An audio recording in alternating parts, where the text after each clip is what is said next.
Baik, Assalamualaikum warahmatullahi wabarakatuh. Selamat malam, salam sejahtera untuk kita semua. Baik, dikarenakan dari pemateri pada malam hari ini sudah hadir dari Kak Nur, mungkin langsung saja kita masuk ke penyampaian materi kepada Kak Nur. Waktu dan tempat dipersilahkan. Mungkin bisa langsung share screen, Kak. Oke. Baik, terima kasih.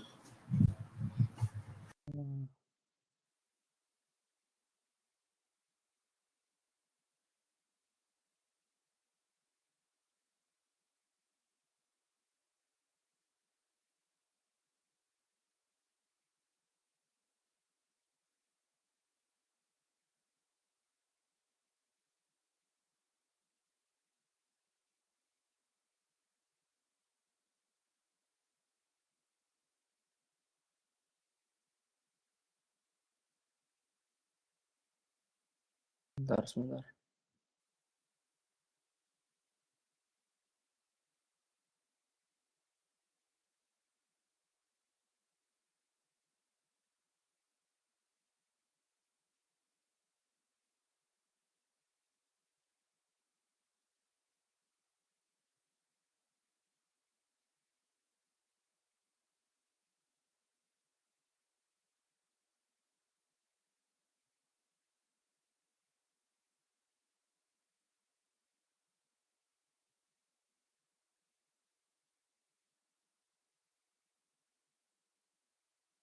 Perlu permission dulu ya buat share screen. Gimana nih? Sudah saya kasih aksesnya, Kak. Apakah ada kendala gitu? Kita sudah share sih, cuman kok nggak keluar ya? Bentar.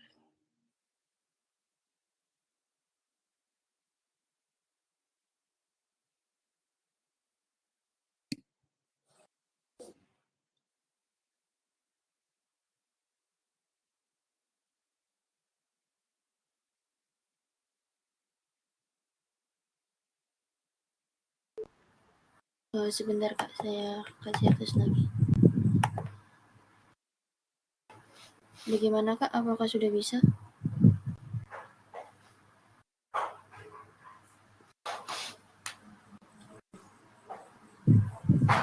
Belum, bentar ya. Ini dari komputernya deh. Atau mungkin saya bantu share screen, Kak? Boleh. Oh, baik, sebentar.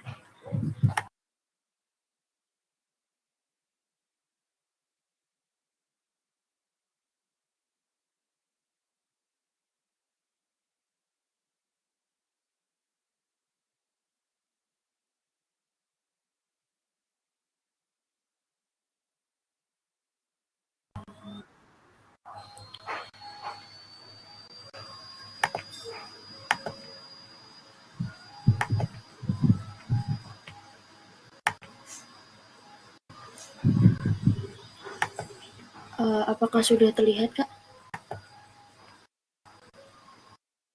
Sudah? Baik, sebentar. Bisa dimulai, Kak? Oke. Itu bentar aku tak setting, siapa tahu bisa share screen ya. Bentar.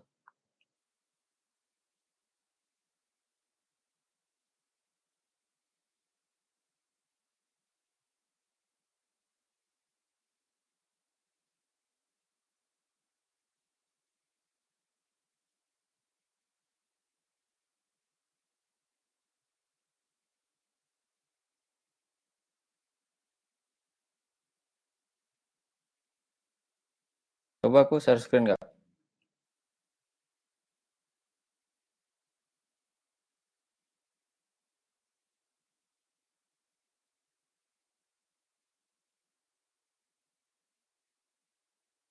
Menunya kok belum ada ya? Tadi ada. Sudah, Kak. Oh iya. Sudah.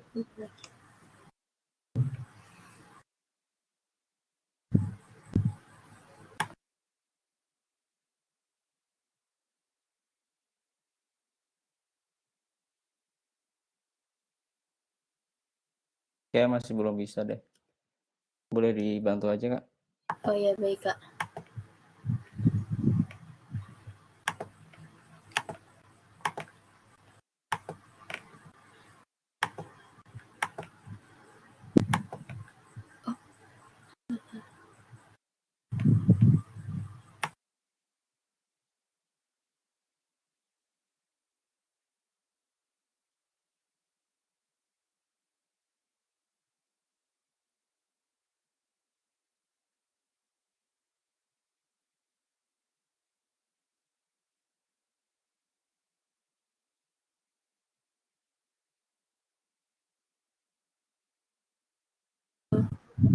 Permisi, Kak, bisa dimulai mungkin? Oke. Tapi yang di-share tampilannya masih betul. Baik, assalamualaikum warahmatullahi wabarakatuh. Selamat malam teman-teman semuanya. Terima kasih atas waktu yang diberikan kepada saya. Pada kesempatan kali ini, saya akan membawakan sebuah materi tentang how to start a career as a full stack developer. Next, Kak.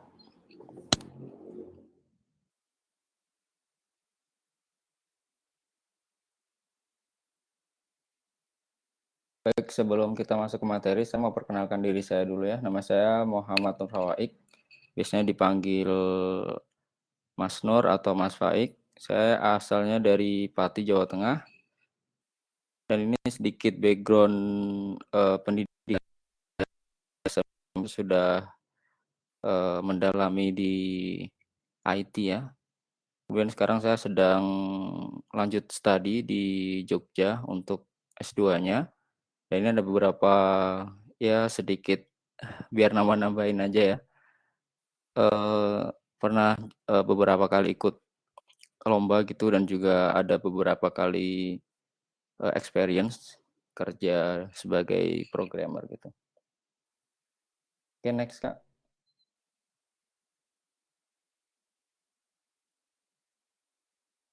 Nah, tadi saya sudah singgung ya di bagian slide sebelumnya itu ada saya sebagai founder dari YouCoding Media. Jadi YouCoding Media ini adalah sebuah startup berisikan pemuda-pemuda. Kita sebenarnya fokus di tutorial pemrograman atau kursus dan juga jasa pembuatan aplikasi atau software ya. Kita berbagi tutorial gratis di YouTube. Channelnya ada YouCoding Media. Mungkin teman-teman yang ada beberapa yang sudah tahu atau mungkin belum tahu, mungkin bisa di-subscribe dan dicek aja tutorialnya. Di playlist kita berbagi banyak tutorial. Next, Kak.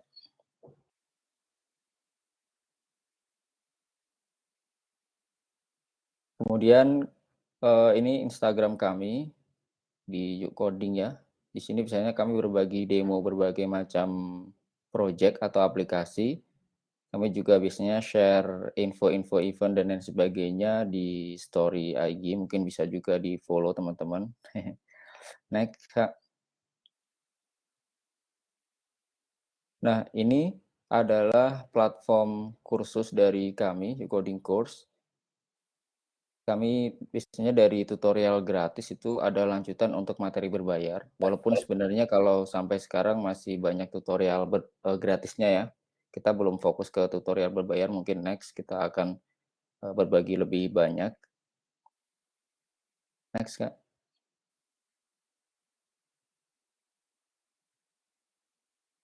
Nah, kami juga ada blog ya atau web artikel gitu, alamatnya di coding.id.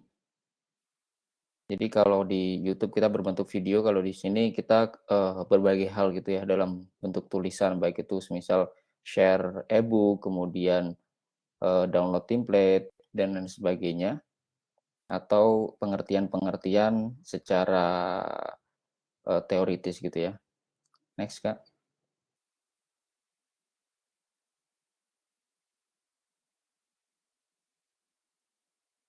Nah, ini adalah grup Telegram dari YouCoding Media. namanya Yuk Coding Forum, ini di Telegram, alamatnya di t.me/youkcodingid.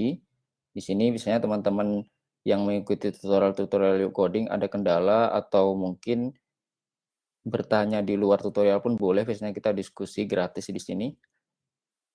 Saling membantu saja.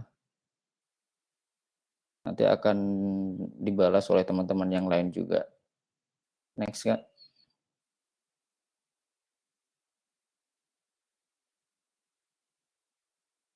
Nah, sebelum kita masuk ke materi full stack, kita intro dulu ya tentang programming itu. Jadi apa sih pemrograman itu? Mungkin teman-teman ada yang punya opini atau pendapat gitu, bisa ditulis di public chat ya. Selamat malam semua. Next, Kak.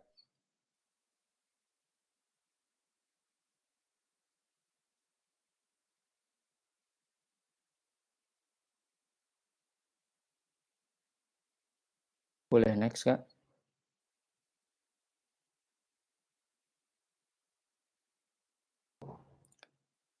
Nah, pemrograman sendiri itu kalau secara teorinya ya, dia proses menulis, menguji, dan juga memperbaiki itu atau disebut menguji dan memperbaiki itu disebut debug, dan juga memelihara kode atau skrip yang membangun suatu program komputer.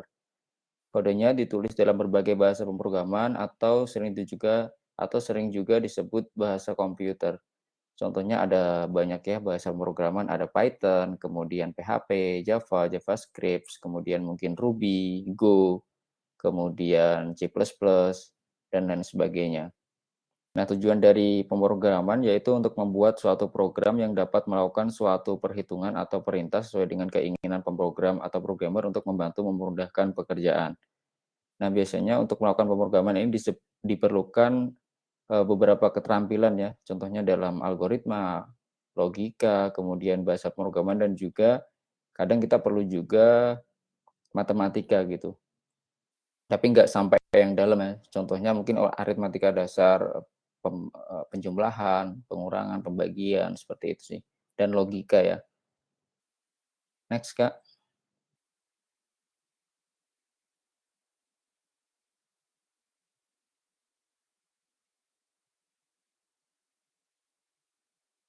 Nah, ini quotes dari Andre Han. Dia adalah penulis terkenal ya tentang dunia teknologi atau komputer.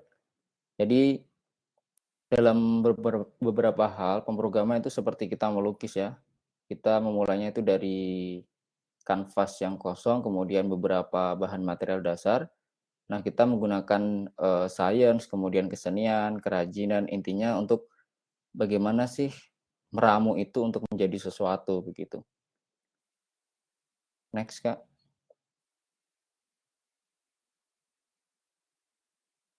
Nah, ini adalah full stack developer skills breakdown. Jadi, apa sih yang dimaksud dengan full stack itu? Sebenarnya kalau untuk pengertian dasarnya, full stack itu adalah seorang programmer yang dia itu bisa menguasai dari sisi front end dan back end. Jadi dia hampir mirip Superman ya. Jadi bisa beberapa bidang gitu.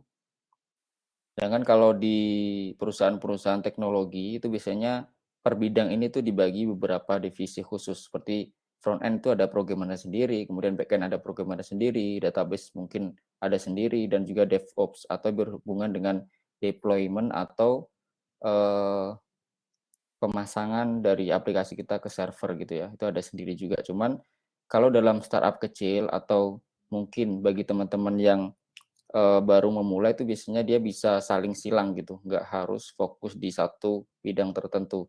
Jadi itulah yang dinamakan full stack. Jadi dia biasanya front end menguasai beberapa, kemudian back end juga, dan juga database, dan mungkin bahkan dia bisa deploy sendiri ke servernya. Nah, untuk front end sendiri, bidang-bidangnya itu contohnya kalau basicnya itu ada HTML, kemudian CSS, kemudian JavaScript. Ini JavaScript yang ES5 ya, yang uh, belum yang modern di framework. Kalau di framework itu dia sudah pakai ES6, itu dia ada React, ada Vue, dan sebagainya. Kemudian untuk styles atau template-nya contohnya itu bisa pakai Bootstrap, kemudian Material UI, kemudian ada yang baru tuh Tailwind dan lain sebagainya. Kemudian untuk bidang back-end-nya sendiri itu ada banyak teknologi juga. Contohnya untuk servernya kita bisa pakai PHP, kemudian Node.js, kemudian kalau di Ruby itu ada Ruby on Rails, kemudian ada Python. Python kalau di webnya itu ada namanya Django framework-nya. Kemudian ada juga bahasa Java, itu kalau di webnya ada namanya JSP. Biasanya dipakai untuk bank-bank ya. Baik dulu Kak.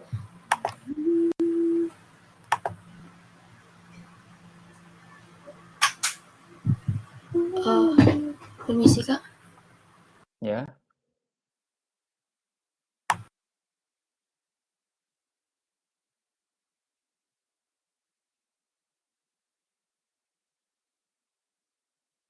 Permisi Kak. Ya.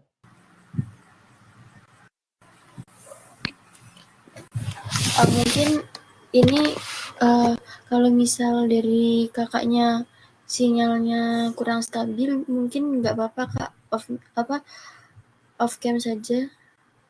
Oke. Sebenarnya aku bisa sih share screen cuman di laptop satunya kayaknya ya. Bentar ya.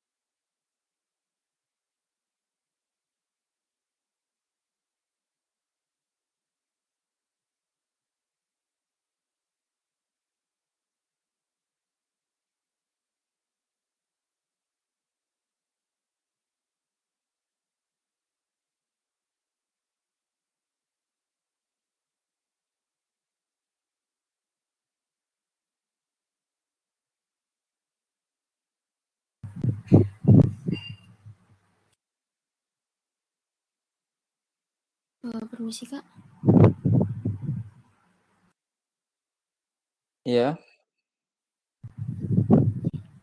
Mungkin bisa dilanjut Kak. Oke.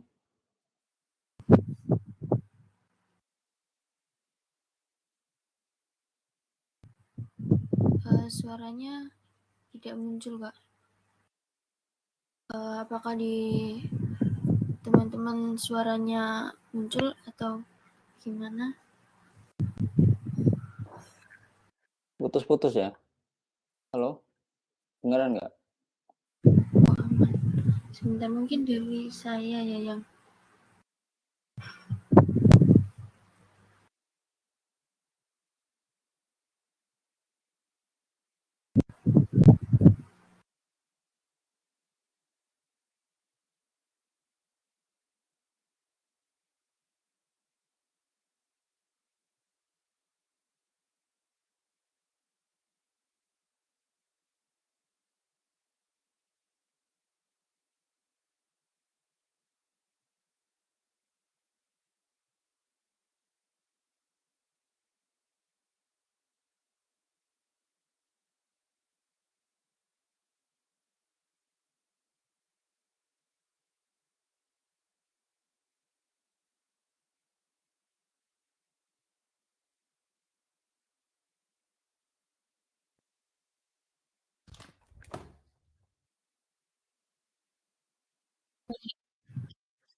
oh ya, maaf Kak, ternyata device saya yang tadi. Mungkin saya lanjut screen.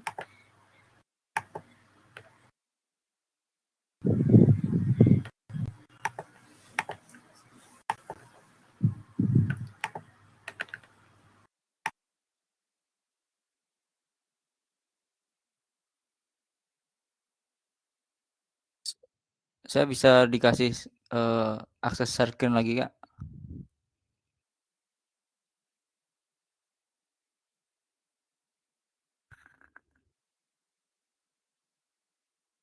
Halo?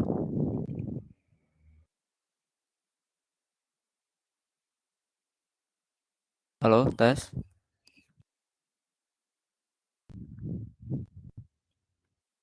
Suara saya kedengeran nggak, Kak?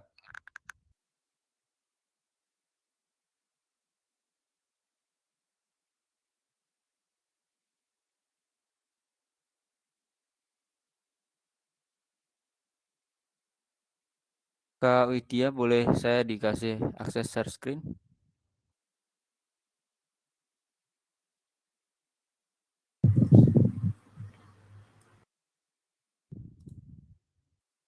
Di situ.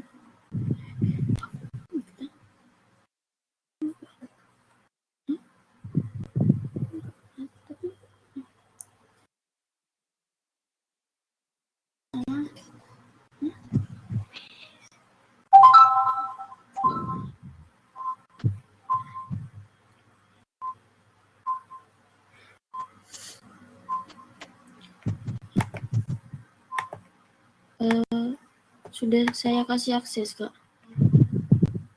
Ya, saya coba ya. Nah, bisa ya.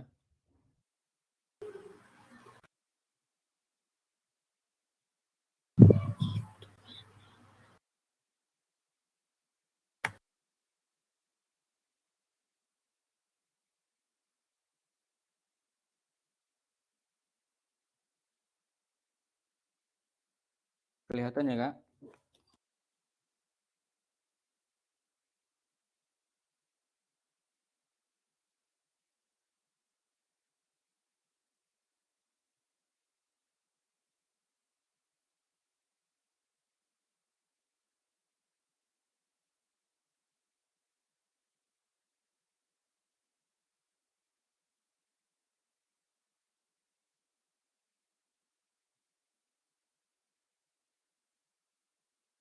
Oke, kita lanjutkan ya. Tadi kita bahas tentang full stack developer skills breakdown. Tadi saya singgung soal sudah sampai di back end, teknologinya itu ada PHP, Node.js, Ruby on Rails, Python, Java, dan juga ASP.NET. Biasanya itu dibedakan antara front end dan back end itu. Biasanya back end dipakai untuk membuat prosesnya ya ke database, dan nanti front end-nya kalau sekarang tuh dipisah gitu. Jadi dia komunikasinya lewat API. Nah, untuk database-nya sendiri ini ada beberapa pilihan. Contohnya kalau kita pakai RDBMS atau database yang berelasi, itu contohnya ada MySQL atau MariaDB, MS SQL atau SQL Server ya, punyanya Microsoft, kemudian ada PostgreSQL, kemudian ada juga yang database NoSQL atau tanpa relasi, dia bentuknya berbentuk objek biasanya. Contohnya ada MongoDB, kemudian Cassandra, CouchDB, Elasticsearch, dan lain sebagainya.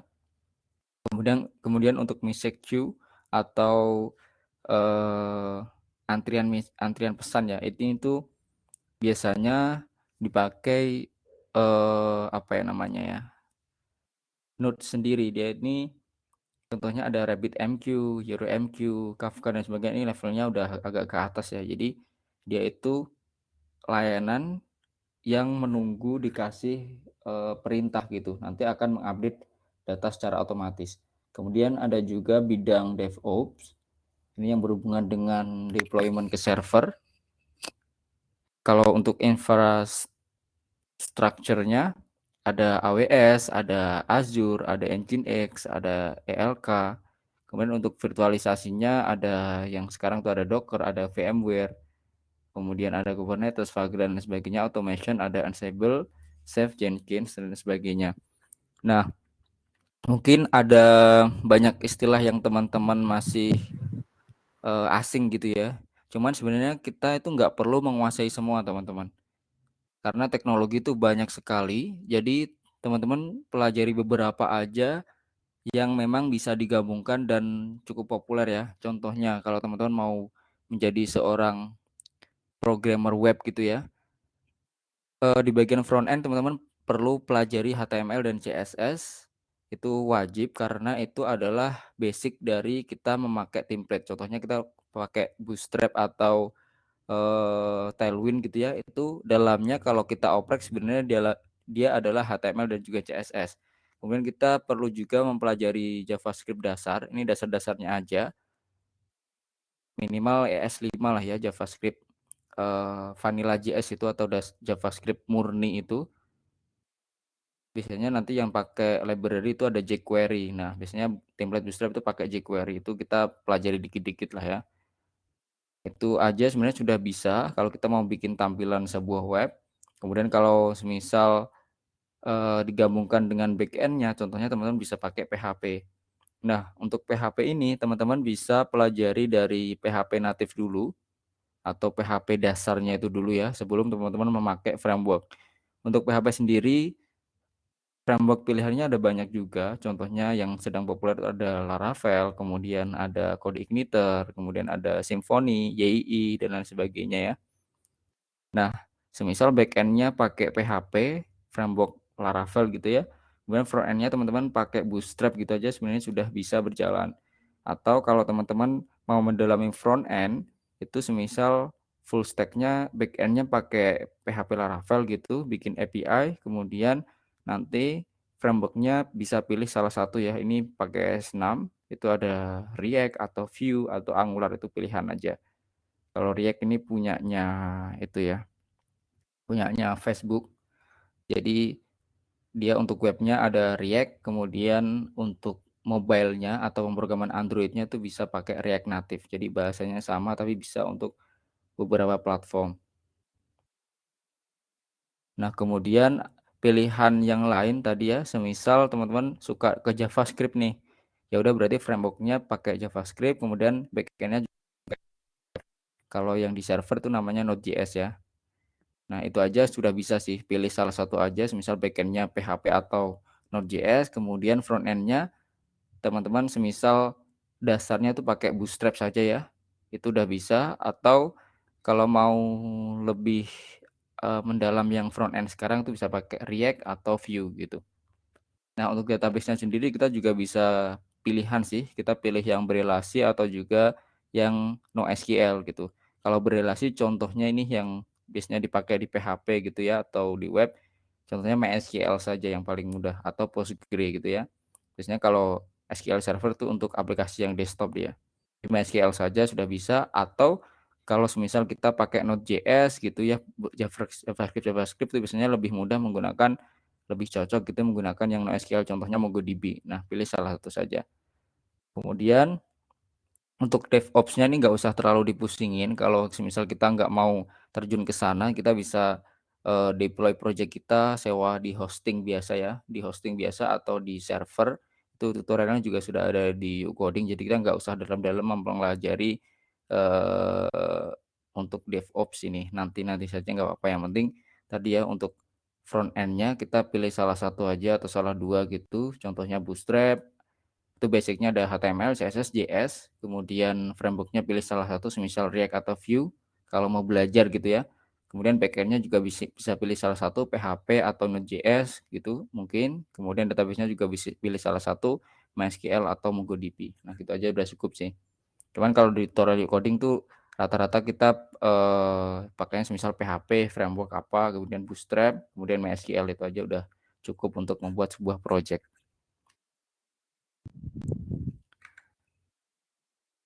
Nah, ini memang sengaja, saya tampilkan kecil ya, untuk gambar di kiri kanan, karena biar gak pusing teman-teman.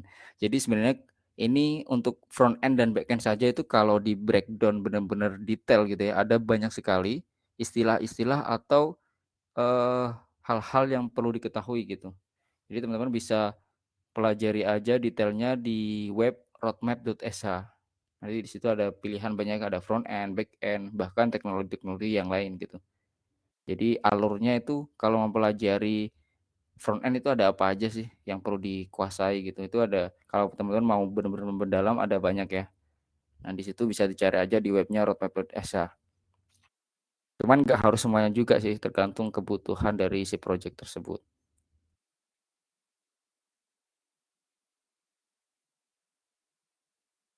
Nah, setelah kita singgung ya, beberapa teknologi yang bisa dikuasai kalau kita mau terjun sebagai seorang full stack developer. Di sini saya kasih tips triknya untuk para newbie atau pemula yang pengen, eee, mendapatkan project ya, atau kita bisa,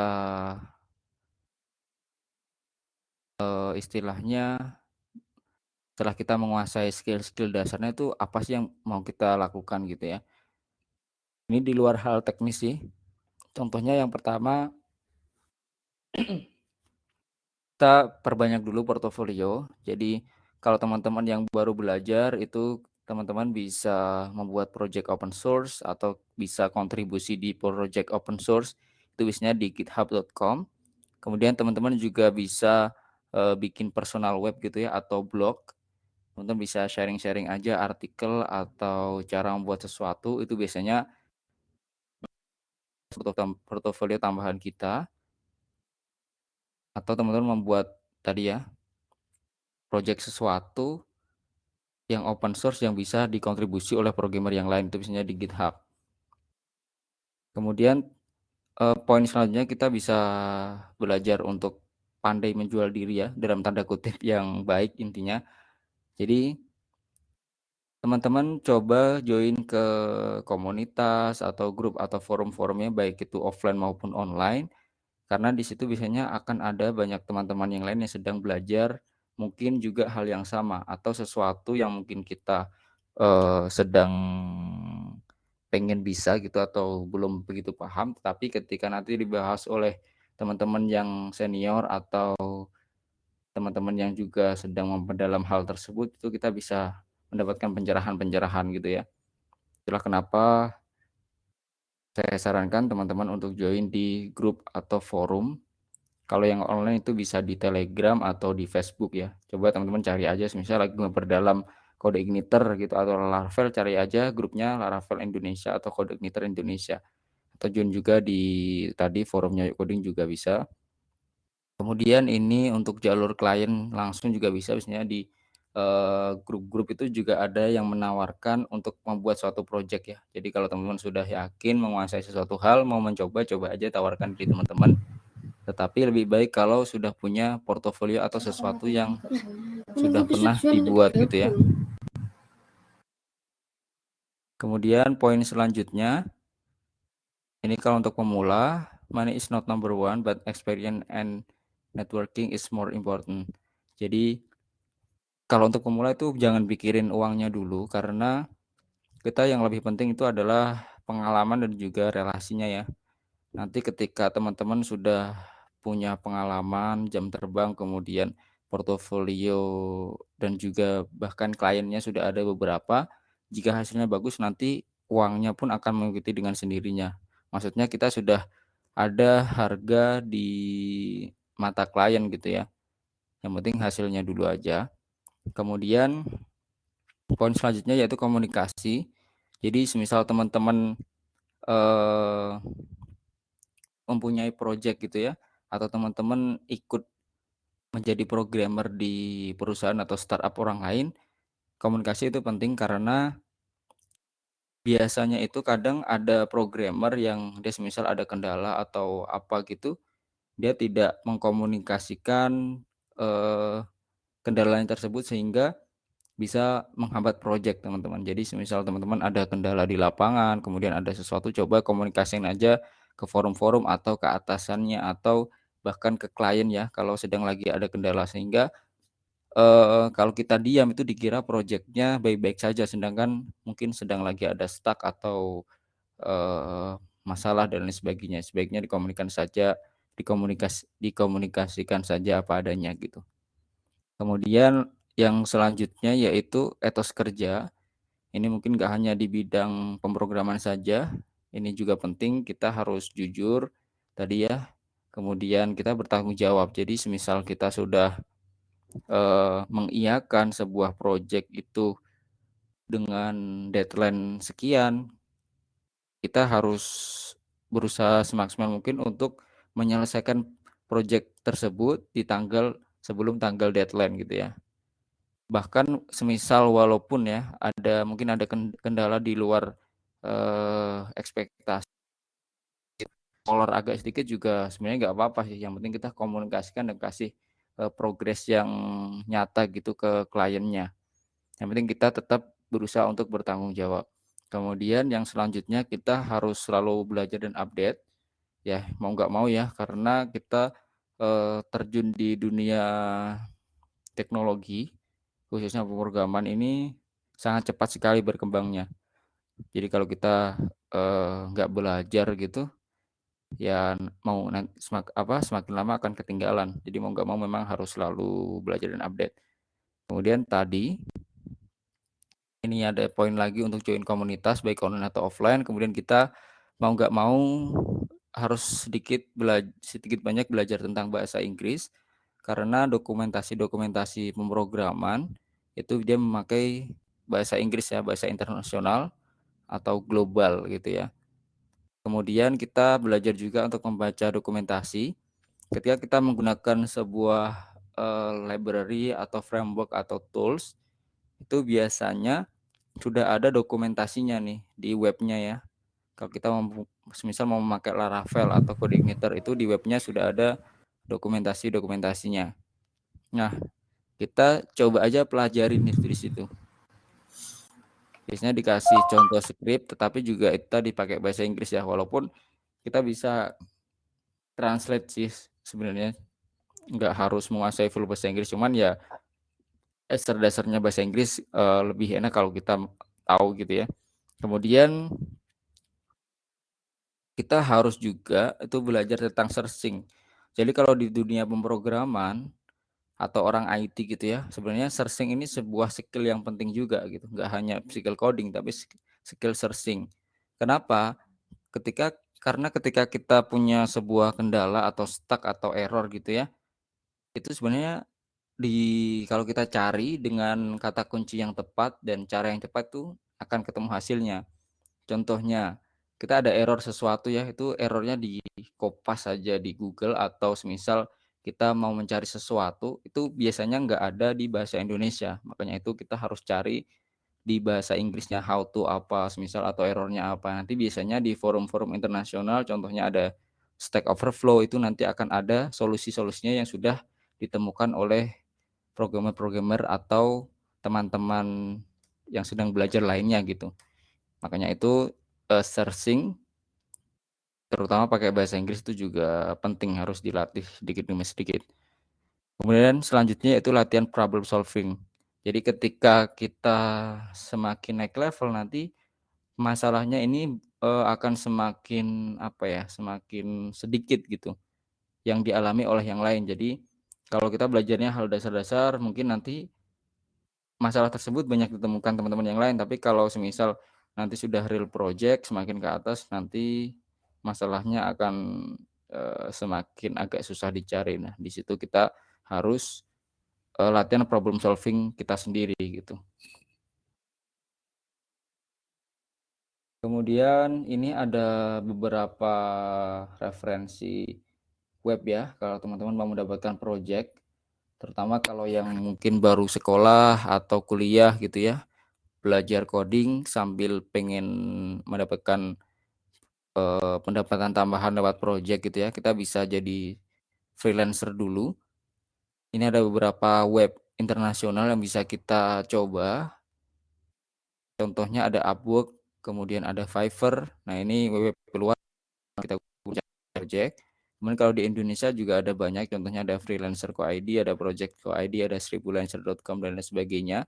Di sini nanti akan ada project-project dan juga harganya gitu ya. Teman-teman coba bikin account dan kalau memang dirasa bisa coba aja apply gitu. Atau teman-teman bisa juga membuat web teman-teman sendiri gitu ya. Contohnya yang kami lakukan di Ucoding ini. Kemudian untuk basic tutorialsnya sebenarnya ada banyak, cuman yang saya cantumkan di sini untuk web internasionalnya ada waitressschools.com. Tentunya teman-teman mungkin sudah banyak yang tahu ya, di situ ada banyak sekali tutorial secara lengkap dan komprehensif dibahasnya, entah dari PHP, Bootstrap, JavaScript, dan sebagainya. Insya Allah apapun bahasa programannya itu ada sih di Waitress Schools. Kemudian kalau untuk daftar isi dari tutorial Ucoding itu kita rangkum di ucoding.github.io. Di situ tutorial bahasa Indonesianya ya. untuk dasar-dasarnya.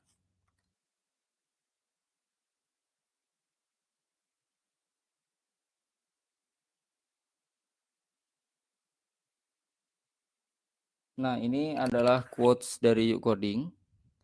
Jadi, ketika kita terjun di dunia pemrograman ya, itu kita memang mau nggak mau harus terus belajar atau mati. Seperti yang kami singgung sebelumnya tadi ya. Memang agak agak apa ya, kenyataannya agak menyakitkan gitu ya, agak keras gitu karena kita mau nggak mau harus belajar atau mati ketinggalan gitu ya.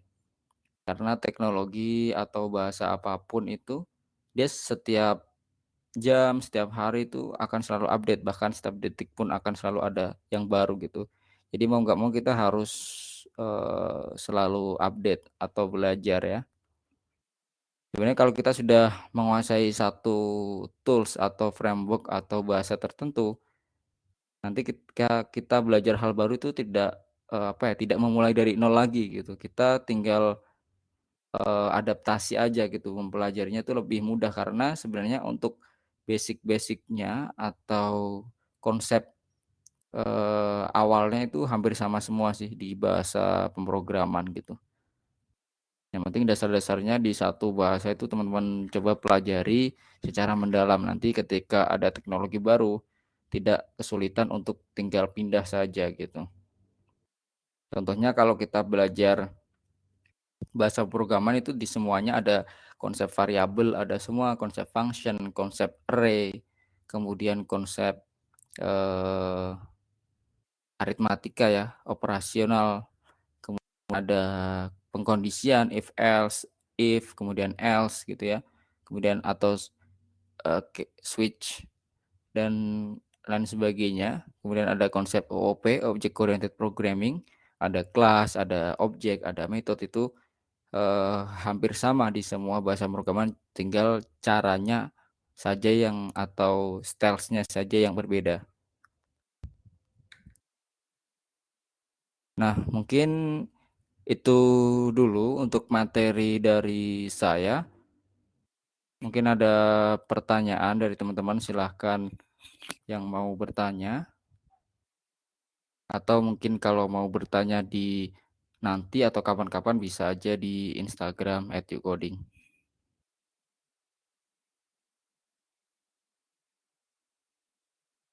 Oke Kak, mungkin itu dulu materi dari saya.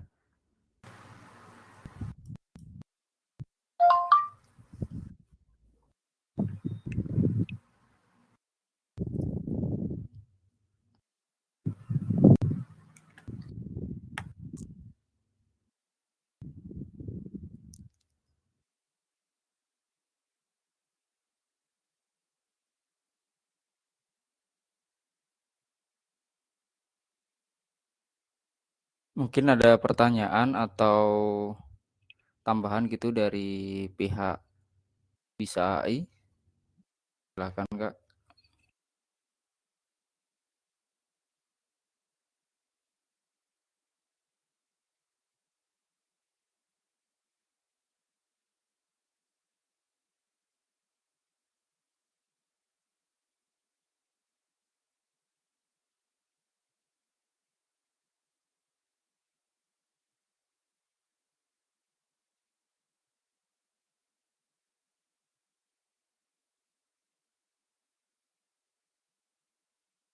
Halo Kak Widya.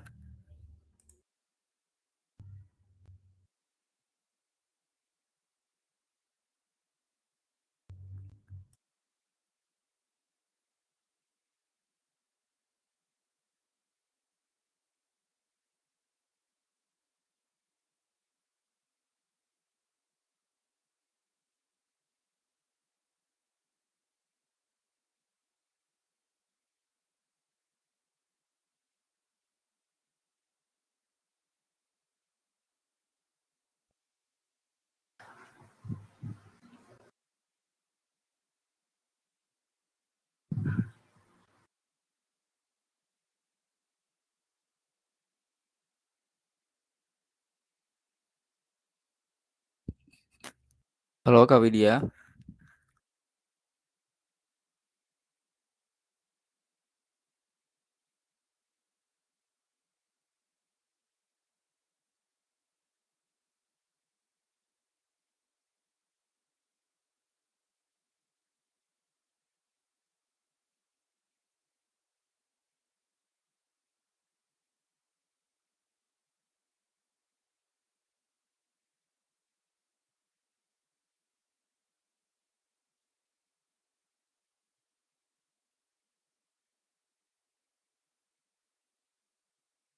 Mungkin bisa langsung saya jawab aja ya beberapa pertanyaan.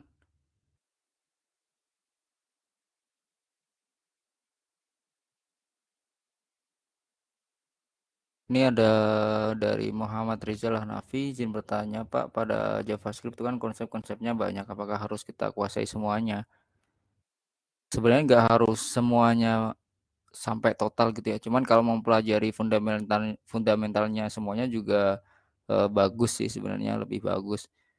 Cuman kalau memang langsung ke best practice gitu ya, kita pelajari aja dasar-dasarnya yang memang sering digunakan. Contohnya konsep variabel, kemudian konsep function, konsep array, kemudian mungkin kalau yang OOP ada kelas, metode, kemudian dasar-dasar pemrograman lah intinya ya, pengkondisian, kemudian eee, opera operator aritmatika, operator dan sebagainya lah, seperti itu sih. Kemudian dari Badrul Akbar AM, kemudian selain bikin video di YouTube, ada apa aja, Kak? Jadi, kami kan bikin YouTube, kemudian nanti, yang materi lebih lanjut gitu di YouCoding Course. Kemudian itu kalau untuk tutorial, kemudian kita juga ada kursus coding, cuman masih belum fokus di situ. Kemudian kita ada juga tim untuk, pembuatan aplikasi ya, berbagai macam aplikasi. Itu alamatnya di youcoding.co.id. Nah, biasanya portofolionya yang sekarang-sekarang kami share di Instagram dan kami sebenarnya juga membuka kesempatan bagi teman-teman yang mungkin sudah mempunyai skill gitu di bidang tertentu, baik itu web atau mobile application development yang mau mungkin, freelance join ke kami untuk coba mengerjakan project-project juga bisa. Kami ada berbagai level project. Coba teman-teman nanti, DM aja di Instagram YouCoding ya.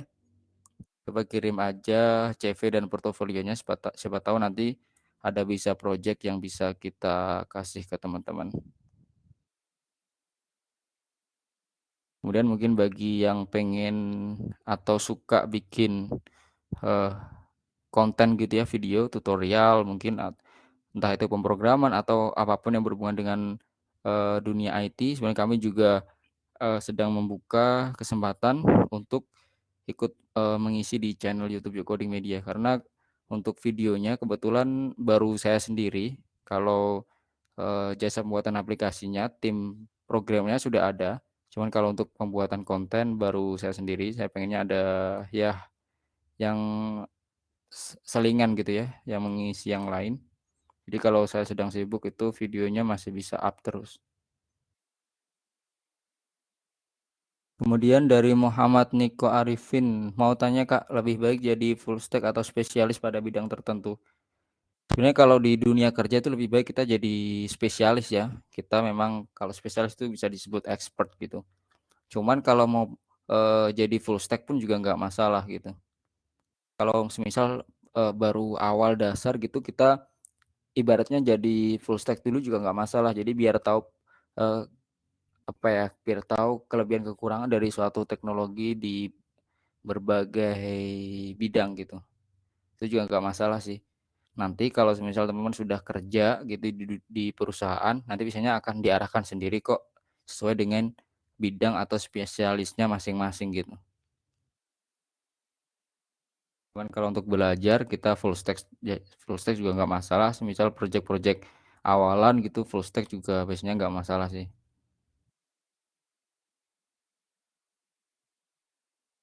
Kemudian dari Battle Sandu Gemilang W, Pak, apa ada tips yang kita harus lakukan untuk memotivasi kita ketika merasa jenuh dalam dunia perkodingan dan full stack?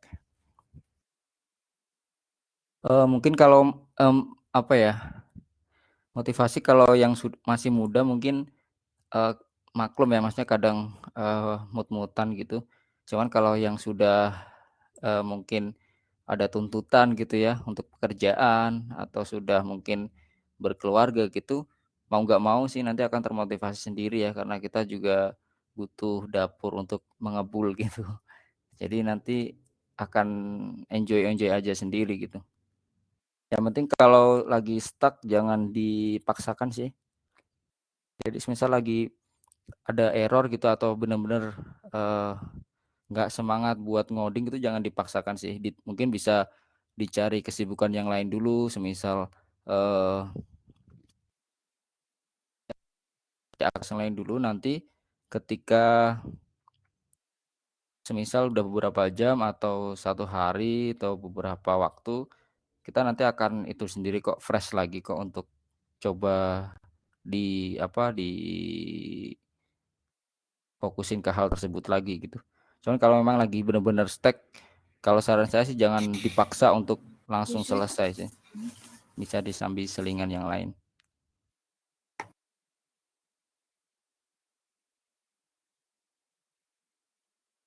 Nah, silakan kalau mau ada teman-teman lain yang bertanya.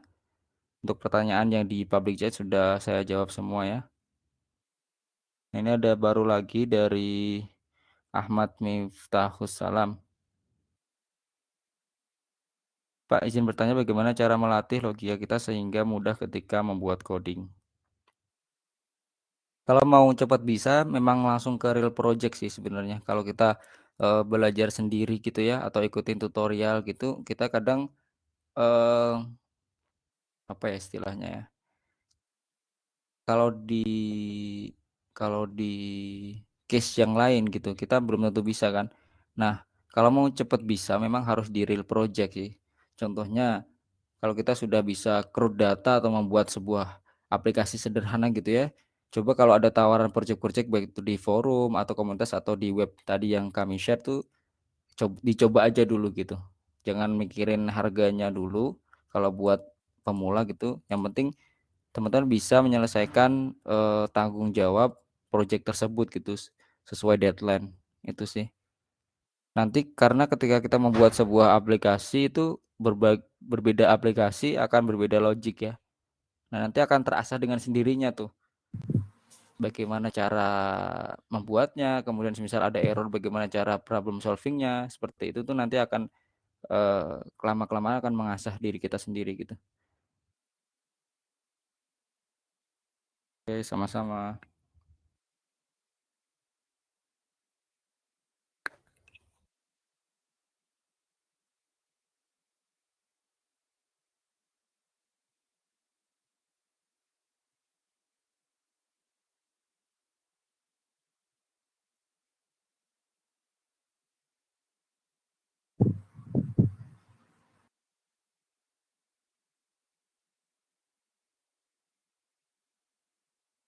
Dari Muhammad Niko Arifin. Mau tanya lagi Kak, ada saran buat freelance, apalagi yang baru terjun ke dunia freelance? Tadi ya yang sudah saya share.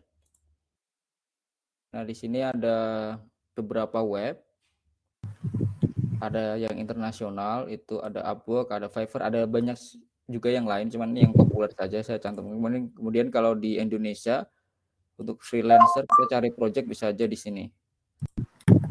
Atau kita bisa juga cari-cari dari komunitas atau forum online ya, contohnya di Telegram atau di Facebook itu biasanya ada kok yang tanya jasa pembuatan aplikasi, atau kita bisa tawarkan juga sebenarnya. Kita bisa apa aja sih, portofolio kita apa, silakan ya mau order pembuatan gitu aja bisa juga gitu. Nggak perlu jauh-jauh. Dan kami pun juga tadi ya menerima kesempatan teman-teman yang mau menjadi freelancer juga sesuai dengan skillnya. Coba kirim aja CV dan portofolionya, siapa tahu nanti ada project yang cocok yang bisa kita lempar. Dari sadar menjadi full stack lebih baik dari front end dulu atau back end ya. Kalau saran saya sih ini tergantung ini sih, tergantung selera aja ya, sukanya yang mana. Eh, Kalau bisa sih sesuai yang disukai aja gitu. Mungkin front end kita bisa bikin tampilan-tampilan dulu, kemudian akses data atau API-nya dari pihak ketiga dulu juga bisa, atau misal kita back end, kita bikin aplikasi gitu tampilannya masih sederhana dulu juga bisa sih. Karena kalau seorang full stack itu, ya dia menguasai dua-duanya gitu, mempelajari dua-duanya baik front end maupun back end. Intinya kita bisa membuat sebuah aplikasi dari tampilannya sampai ke proses dan database-nya gitu, itu full stack. Jadi semisal ada project pembuatan semisal sistem akademik gitu, teman-teman bisa sendirian membuatnya gitu. Jadi bisa mengotak-atik tampilan semisal pakai Bootstrap-nya biar responsif, kemudian halaman-halamannya, kemudian kita juga bikin logic atau prosesnya di bagian back end-nya, kemudian kita sampai ke, pembuatan database, relasinya dan sebagainya, itu sih. Jadi kalau lebih baik dari mana aja dulu sih, kalau full stack nanti pada akhirnya akan mempelajari semua gitu, baik front end-nya atau back end-nya. Beda kalau semisal teman-teman mau jadi seorang spesialis gitu ya. Nah, itu sebaiknya Wah, difokusin aja di satu, bidang tertentu, misal front end terus gitu ya. Tadi untuk atau back end gitu ya. Tadi untuk, roadmap-nya, detailnya itu ada di roadmap.sh ya. Coba dicek-cek aja dulu. Kemudian dari Arif Rahman Hakim, izin bertanya Pak, proyek apa yang bagus buat portofolio?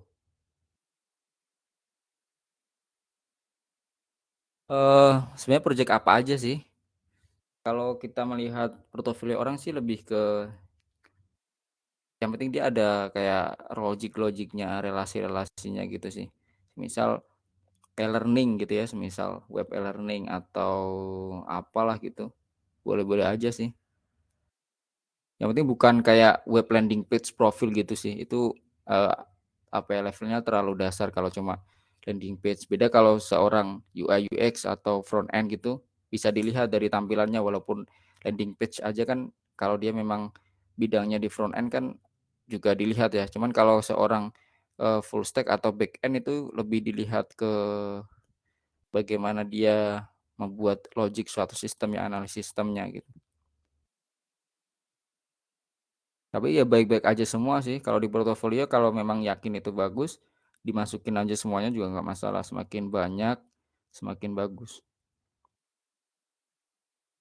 Dan ada lagi dari Firmansyah Putra Aprilia, izin tanya Pak, apakah seorang full stack developer harus jago matematika? Kalau matematikanya tuh sebenarnya kita nggak harus jago sampai dalam yang pelajaran matematika di sekolah ya, maksudnya tuh matematika tuh kayak logika dasar dan juga aritmatika aja sih, kayak penjumlahan, pembagian, kemudian perkalian, pengurangan, gitu aja sih, kayak kayak yang seperti itu. Ya dasar-dasarnya aja sebenarnya.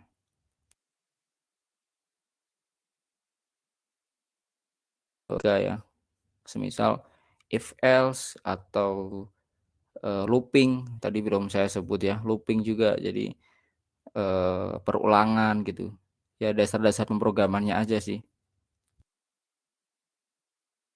Beda kalau semisal kita terjun ke dunia data science ya atau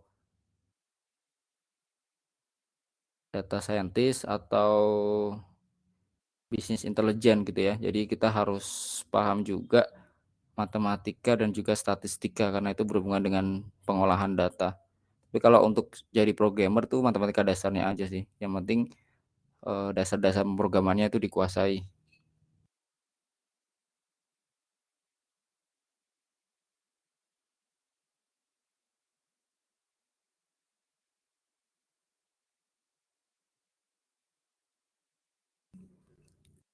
Kalau boleh tahu nih teman-teman rata-rata masih kuliah apa sekolah gitu? Mungkin boleh di-share-share biar tahu sih kita segmennya. Kuliah ya, semester berapa? Oh, ada yang masih sekolah ya?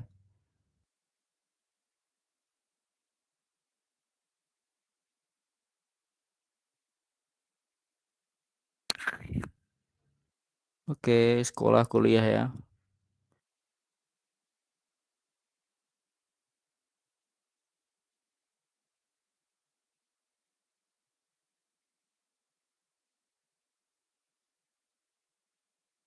Dari Asti Hadia.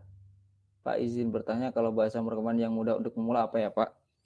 Kalau pemula sih menurut saya kalau urusan back end atau proses PHP ya, itu paling mudah sih. PHP coba aja. Kemudian untuk tampilannya itu Bootstrap sih. Bootstrap. Jadi kalau kita pakai tampilan Bootstrap, template Bootstrap itu sudah langsung responsif ya. Kita tinggal comot dan pakai saja. Tetapi juga Bootstrap itu kita harus lebih baik paham dasarnya, yaitu di HTML dan CSS, dan mungkin JavaScript dasar atau jQuery dasar itu ya. Jadi HTML, CSS itu untuk kita menguasai Bootstrap gitu, tambah tadi misal jQuery dasar atau JavaScript dasar.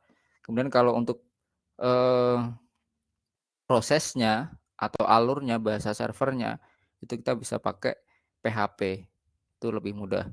Kemudian database-nya kita bisa pakai MySQL yang berelasi. Tutorialnya ada di Coding semua ya, di playlistnya cari aja coba. Nanti jika ada kendala bisa diskusi di Coding Forum.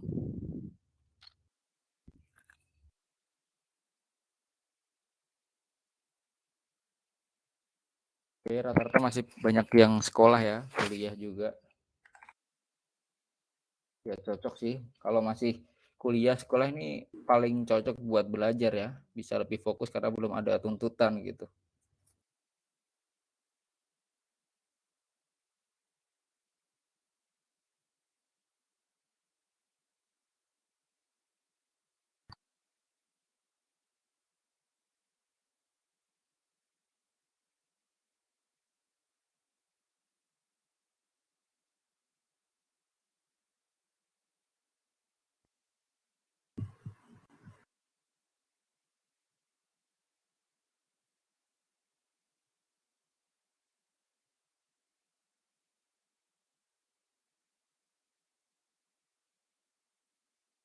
Itu ada link-linknya ya, mungkin teman-teman bisa cek.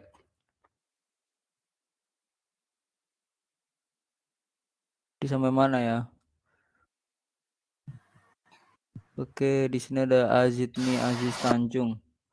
Izin bertanya Pak, untuk menjadi data analisis pemula, tips dan fundamental yang harus dikuasai apa ya Pak? Ini Aziz Tanjung nih apa masih sekolah atau kuliah ya?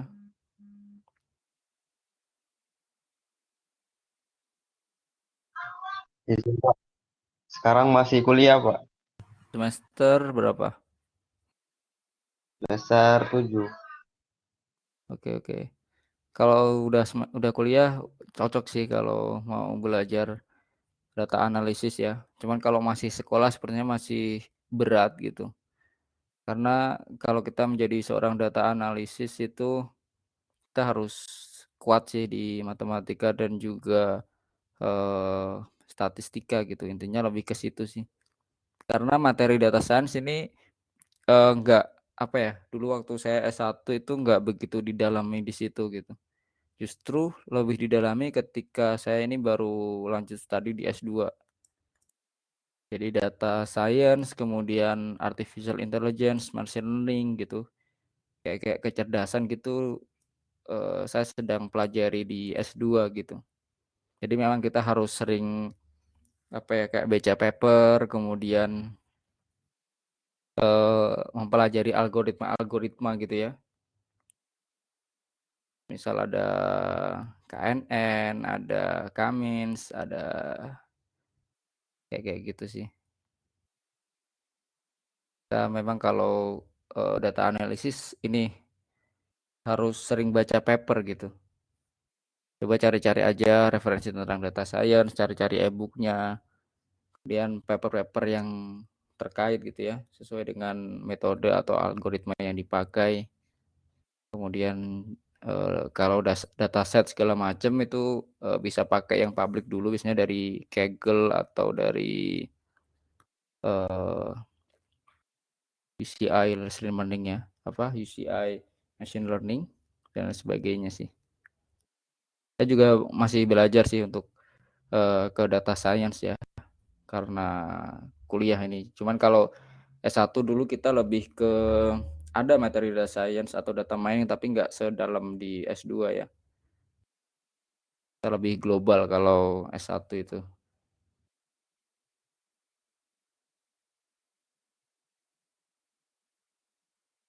Mungkin untuk data science kemudian artificial intelligence lebih dikuasai ini oleh pihak bisa AI ya. Nanti bisa tanya-tanya aja ke Kak Widya atau dari bisa AI karena memang bidangnya mereka di situ.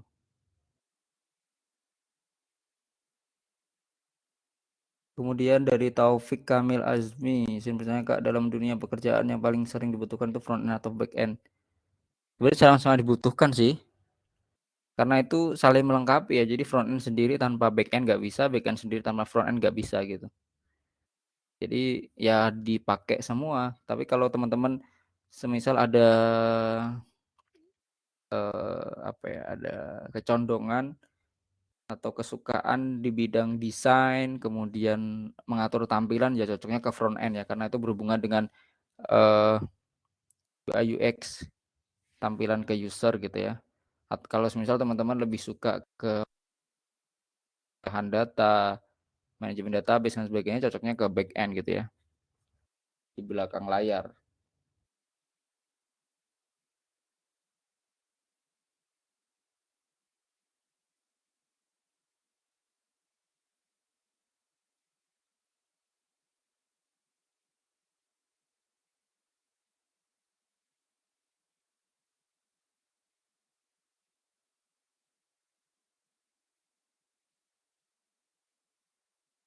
Dari Regina Kuswandi, Pak izin bertanya untuk pembuatan project sebaiknya kita menggunakan yang sudah ada seperti Bootstrap atau kita buat sendiri Pak? Sebaiknya kita buat pakai yang sudah ada ya.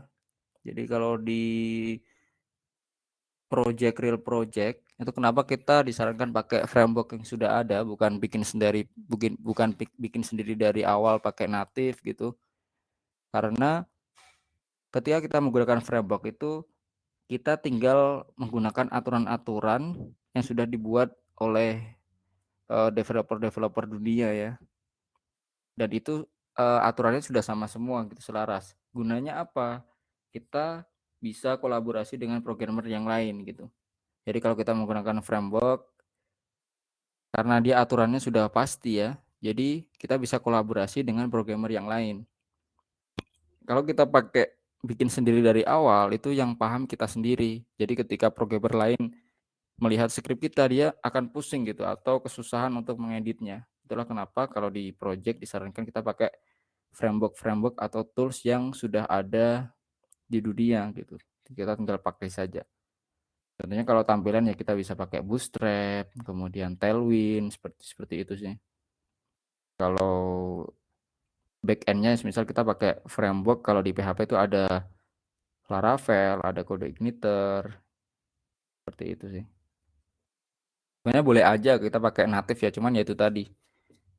Kalau untuk jangka panjang nanti kita akan kesusahan untuk custom atau mengupdate project-nya.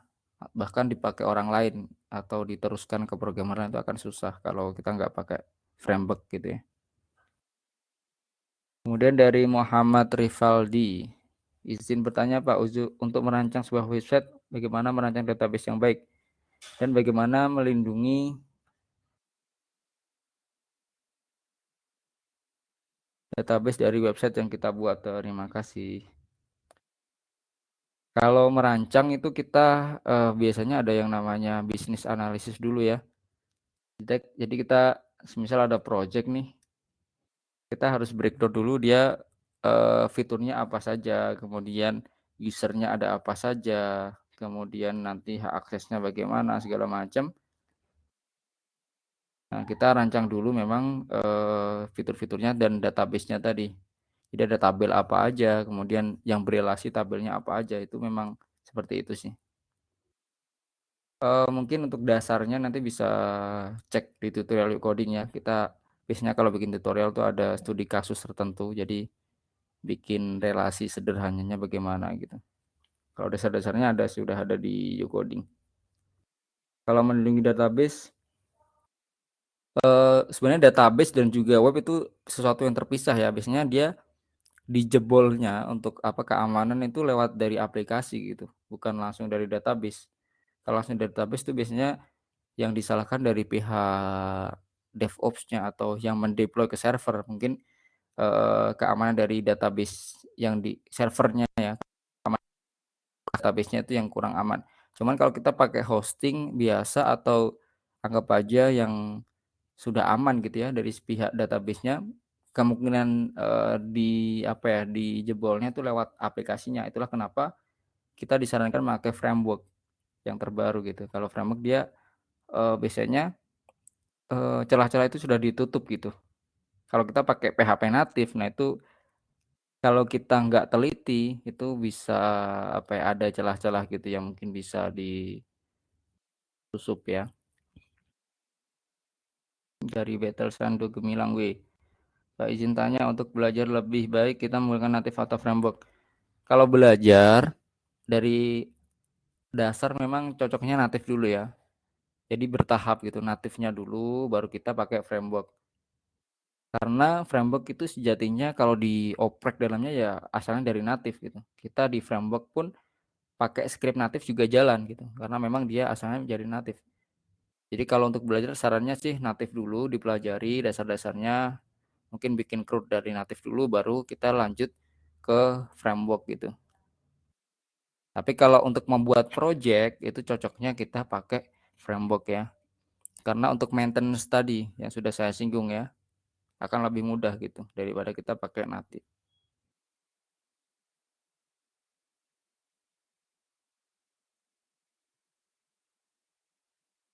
Itu tadi untuk bisa tanya ke Mbak Widya ya kalau berhubungan dengan data scientist, artificial intelligence dan sebagainya. Jadi Moh Alif Yusuf Alamsyah, framework yang populer sekarang apa? Kalau di web itu backend-nya misal pakai PHP itu bisa pakai Laravel, kemudian kode igniter gitu. Kalau semisal front end-nya itu yang populer, yang modern tuh seperti contoh ada React, kemudian Vue, kemudian Angular gitu ya. Kemudian kalau yang template-templetan gitu, cocoknya yang responsif, yang populer ada Bootstrap, kemudian Tailwind. Kalau di Node.js mungkin Express ya, Express.js. Kemudian kalau di mobile atau Android atau iOS itu sekarang yang lagi ada Flutter, kemudian ada React Native masih bisa, kemudian Kotlin atau Java di Android Studio itu. Alif Yusuf Alamsyah, dan paling aman pakai apa? Sebenarnya aman semua sih, tergantung kita codingnya sebenarnya. Ya nggak ada yang tools yang dia sempurna gitu, nggak ada. Tools itu hanya alat sih. Jadi bagaimana kita menggunakannya aja. Semua tools ada kelebihan kekurangannya tergantung kebutuhan si klien.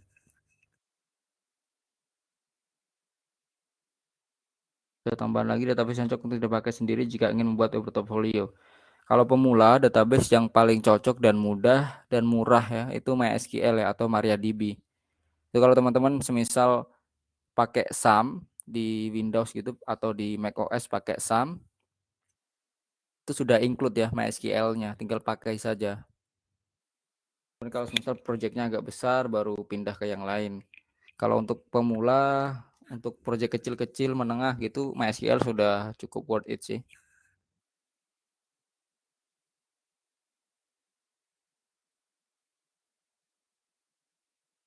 Sama-sama. Ini untuk yang mau klaim sertifikatnya ya, diingatkan oleh Kak Widya untuk isi kuesioner dulu di link pendaftaran itu. Kemudian React dengan Flutter bagus yang mana? Kalau React saja itu beda ya. React itu dia untuk webnya. Jadi framework front end untuk webnya itu yang React. Kemudian kalau Flutter itu untuk mobile. Kalau di mobile yang JS dari Facebook itu React native-nya. Bagus yang mana? Sebenarnya bagus semua, tinggal kebutuhan aja. Kalau pakai React cocoknya kalau kita web bisa langsung sekalian bikin Android gitu, bahasanya sama gitu. Tapi kalau pakai Flutter nanti bikin web ya beda lagi kan, belajar lagi bahasa gitu. Kalau kita pakai React itu di webnya, kemudian di Androidnya bisa pakai React Native, bahasanya sama, JavaScript semua juga.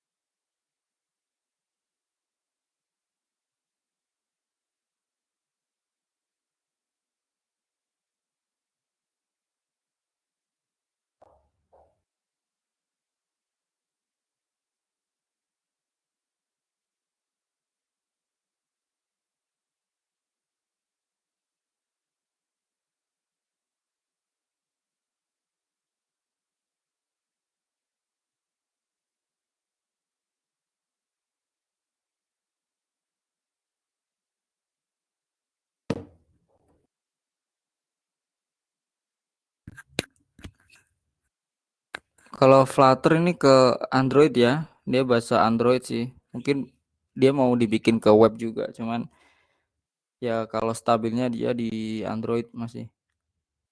Android atau di mobile intinya. Tapi bahasanya kan dia Dart gitu ya. Sedangkan kalau React nih bahasanya JavaScript gitu. Jadi lebih populer, bahasanya itu lebih populer React.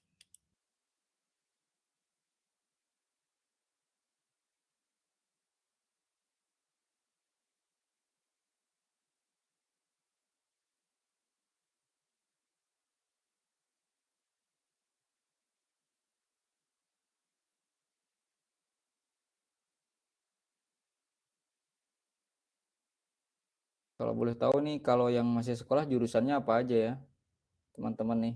SMA kah atau SMK jurusan apa gitu? Atau yang kuliah juga jurusannya apa gitu mungkin? Kita sharing-sharing aja.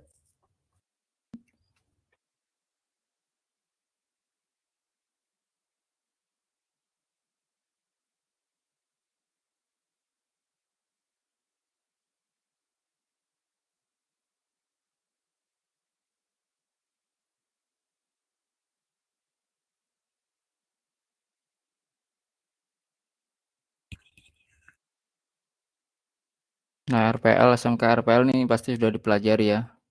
Pemrograman dasar, TI juga ada. Nah, saya baru tahu nih ada jurusan teknologi permainan. Ini beneran nggak nih? Baru tahu nih, baru dengar ada teknologi permainan. Di itu Kak, apa SMK apa kuliah ya? Pos mana tuh kalau boleh tahu tuh? Saya jawab dulu dari Arif Rahman Hakim, izin bertanya lagi Pak, bagaimana pandangan Bapak tentang teknologi JS sama PHP Pak untuk full stack? Kalau full stack sih apa ya? Banyaknya itu dia JS sih, lebih mengarah ke JS. Jadi dia tekna pakai misal Node.js, kemudian yang mungkin kalau mau belajar yang modern ya, cuman agak sulit juga. Node.js, kemudian frameworknya sebenarnya pakai React atau Vue gitu. Kemudian database-nya pakai NoSQL, MongoDB. Nah, itu biasanya kalau yang dia suka di JavaScript cocoknya seperti seperti itu sih. Cuman kalau pemula yang mungkin sudah kenal PHP ya nggak masalah juga gitu. Pakai frameworknya PHP, kemudian pakai misal Bootstrap atau Tailwind, kemudian MySQL itu udah bisa sih. Atau PHP-nya untuk bikin API, kemudian belajar lagi untuk React atau Vue juga bisa. Tergantung selera aja sih. Yang penting kalau kita jadi programmer tuh jangan apa ya istilahnya ya, jangan terlalu idealis pakai teknologi A atau B gitu ya. Sebenarnya semuanya ada plus minusnya sih dan tergantung kebutuhan juga gitu. Menyesuaikan aja, yang penting satu dua teknologi dipelajari, nanti kalau mau pindah ke teknologi lain nggak terlalu susah. Politeknik Negeri Media Kreatif Jakarta, oh, baru tahu saya. Mempelajari apa itu ya kalau boleh tahu? Teknologi permainan.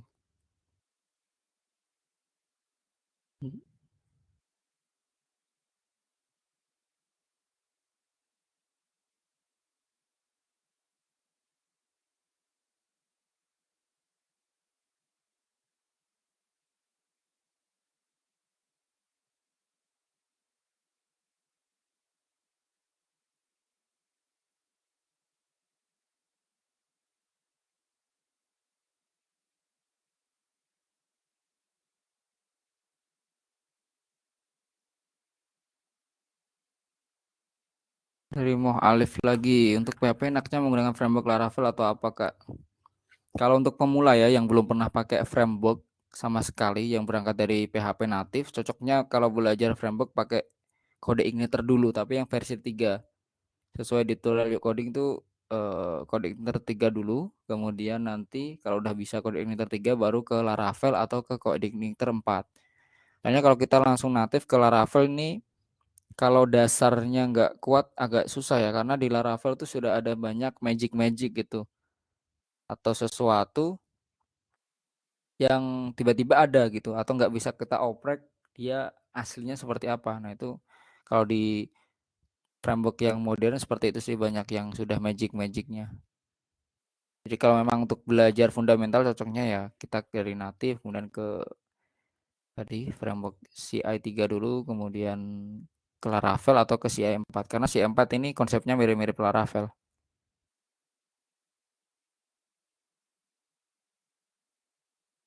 Paling stabil itu menggunakan React atau menggunakan proyek kalau membuat proyek besar.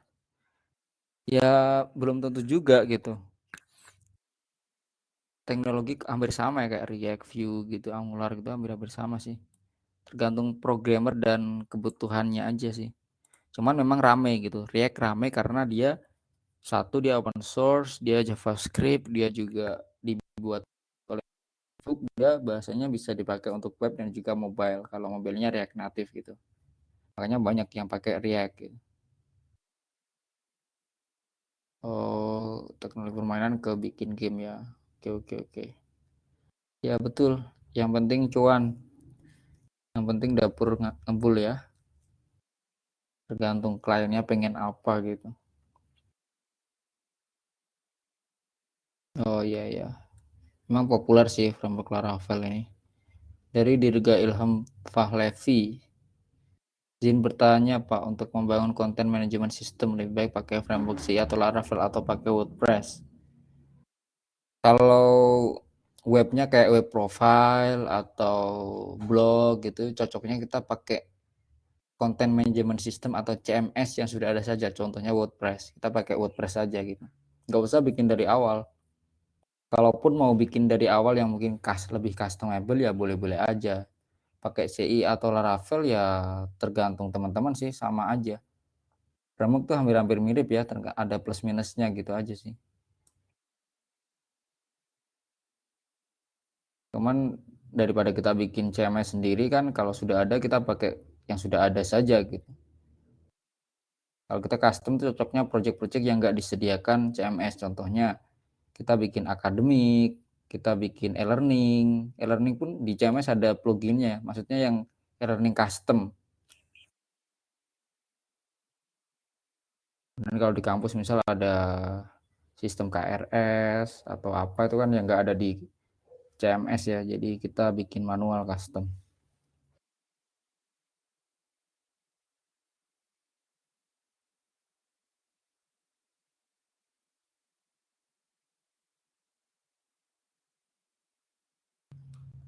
Framework bisa Laravel, pakai React atau Node.js untuk backend-nya.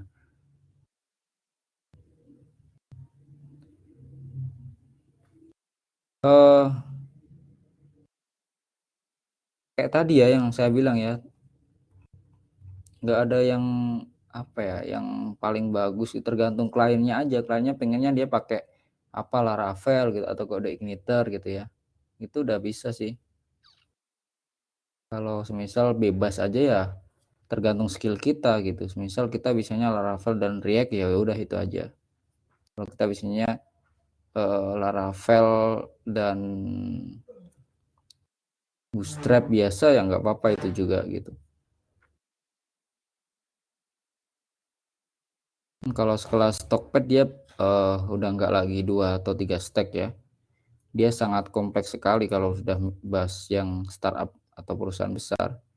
Jadi dia saling berhubungan semuanya. Mungkin beberapa bagian dia pakai tampilannya React gitu, tapi back end-nya itu yang sangat kompleks ya. Dia mainnya sudah microservices.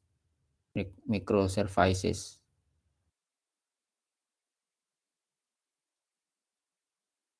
Kalau untuk admin website sebuah perusahaan baiknya menggunakan apa ya, Pak? Nah, itu tadi webnya web apa dulu? Misal web profile biasa ya, web profile perusahaan gitu, atau landing page. Cocoknya pakai CMS aja biar nggak susah-susah. Kita nggak perlu bikin dari awal, tinggal pasang template aja, tambah plugin gitu, edit-edit. Tapi kalau semisal adminnya webnya semisal custom, semisal dia sistem penggajian atau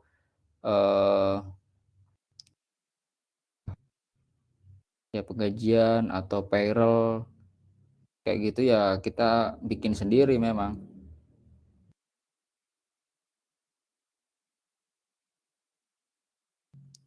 Sama-sama.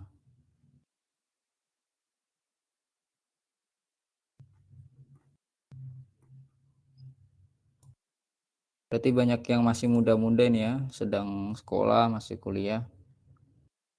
Ya, tadi linknya sudah saya share untuk Yuk Coding ya, bisa di subscribe channelnya dan juga di follow Instagramnya tuh. Siapa tahu suatu saat kita bisa kolaborasi kan ya, ketika teman-teman sudah mempunyai skill yang dipelajari.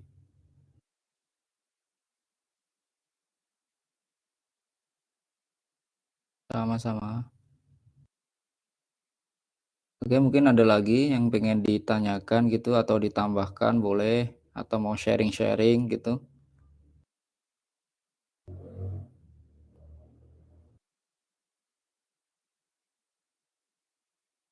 Kalau suatu saat teman-teman sudah yakin dengan skillnya, boleh kalau mau join di freelance Yuk Coding ya. Atau itu tadi yang mungkin ada yang suka bikin konten, terutama kalau bisa cewek sih. Jadi biar ada selingannya gitu, bikin suka tutorial, entah coding, entah desain, entah apapun itu dunia IT.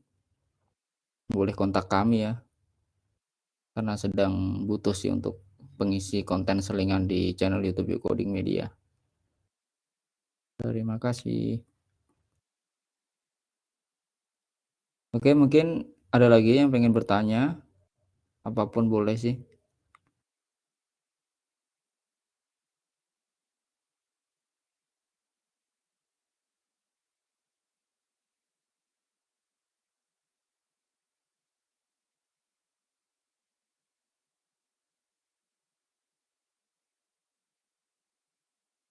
Nanti kalau mau bertanya, mungkin ada error segala macam, ikut tutorial, bisa di forum Telegram ya. Kalau mau seputar project segala macam, atau mungkin mau nyoba jadi freelance programmer atau content creator, bisa di channel, bisa di DM di Instagram Yuk Coding atau di Facebooknya ada juga, fb.com/yukcoding. Cuman di IG aja DM-nya. Ya, mungkin ada lagi yang ingin ditanyakan atau ditambahkan. 20 menit lagi ya kita akhiri jam 9 untuk webinar malam hari ini. Tadi Kak Widya sudah chat di saya, dia lagi ada kendala di koneksi.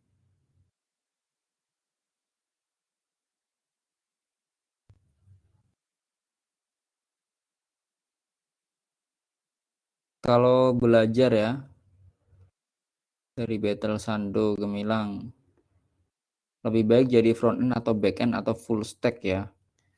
Kalau belajar, cocoknya sih memang agak ke full stack gitu. Maksudnya kita bikin aplikasi apa dulu lah gitu, CRUD dasar semisal, atau semisal bikin apa ya, sistem apa gitu. Nah, kita bikin dari mulai tampilan sampai prosesnya. Itu kita bikin sendiri. Itu lebih cocok sih, lebih cepat belajar seperti itu. Nanti ketika sudah kerja atau semakin spesialis ke front end atau back end gitu ya, atau yang lain. Jangan kalau belajar kita lebih ke full stack itu lebih bagus sih. Jadi lebih tahu gitu. Kita nanti cocoknya ke front end atau back end. Coba digabungin aja dulu bikin sebuah aplikasi atau sistem. Kita bikin sendirian itu bisa mulai dari tampilan sampai tampilan, kemudian database-nya, kemudian sampai ke prosesnya. Dicoba aja dulu.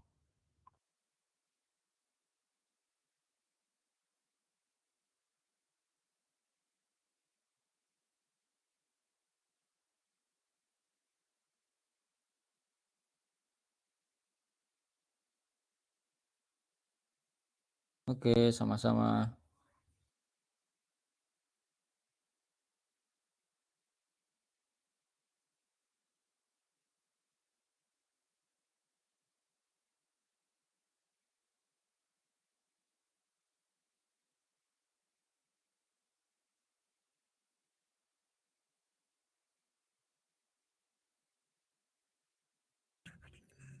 Dari Taufik Kamil Azmi, jika jadi seorang programmer apakah perangkat untuk codingnya harus spek yang tinggi? Nggak harus ya, kalau kita web nggak harus sih. Kalau web itu ya laptop standar sekarang udah bisa sih.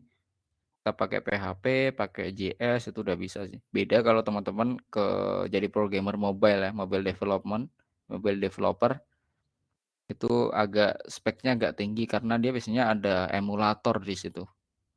Nah, emulator itu untuk menjalankannya dia agak berat. Jadi butuh spek yang lumayan gitu ya, biar nggak berat. Cuman kalau untuk web, spek biasa sudah bisa sih. Yang penting bisa jalankan SAM aja kalau untuk pemula ya. SAM atau Laragon diinstal, dipakai buat bikin CRUD data itu udah bisa sih. Nggak harus spek yang tinggi-tinggi juga. Dari Arif Fajar Febrianto, Pak, untuk pemula lebih baik menggunakan React atau Laravel. Kalau pemula, cocoknya tadi ya, belajar PHP natif dulu. Nih kalau tadi React kan nanti bahasa front end ya, kemudian Laravel bahasa back end. Cocoknya pemula berdasar misal back end PHP, cocoknya natif dulu aja. PHP natif pelajari dulu, bisa CRUD dasar gitu aja udah bagus, CRUD dasar ke database MySQL. Kemudian kalau langsung ke framework ya Laravel dulu pakai Bootstrap gitu aja.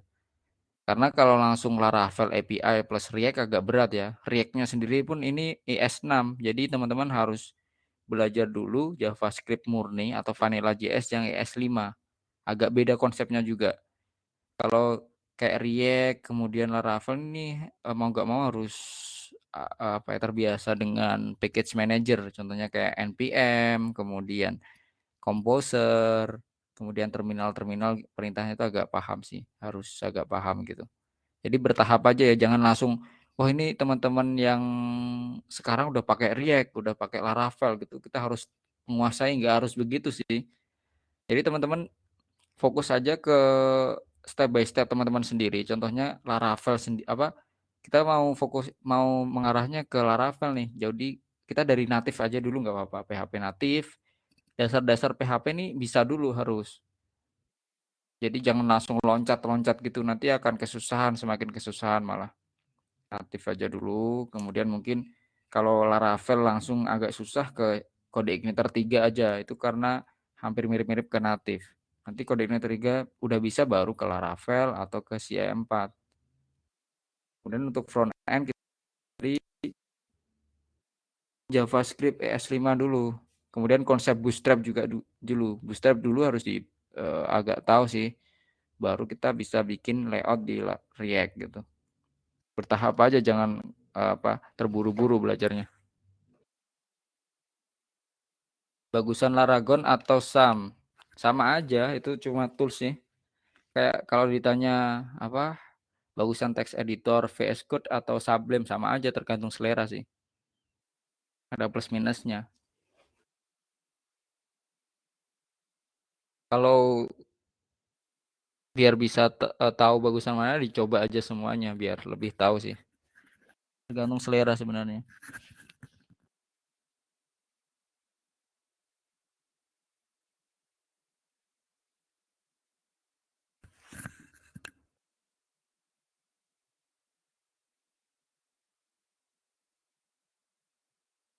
Mobile dev boleh kalau mau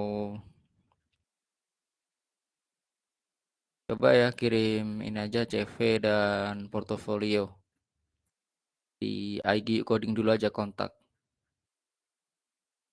Nanti akan kami balas.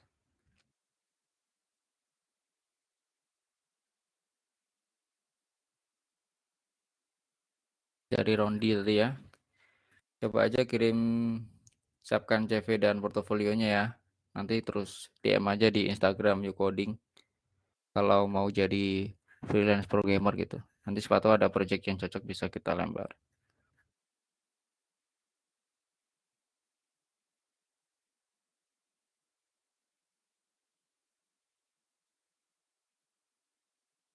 Langsung ini aja. Ya sama aja karena Laragon atau SAM tuh sama aja, tools aja. Jadi nggak bisa dibandingkan.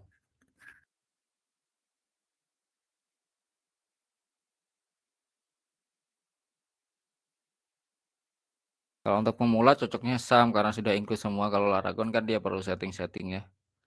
Kalau PHP adminnya perlu install lagi gitu. Ada plus minusnya sih tergantung selera aja. Soalnya kalau kita pakai Linux atau macOS sudah nggak ada tuh Laragon. Ya cuma di Windows.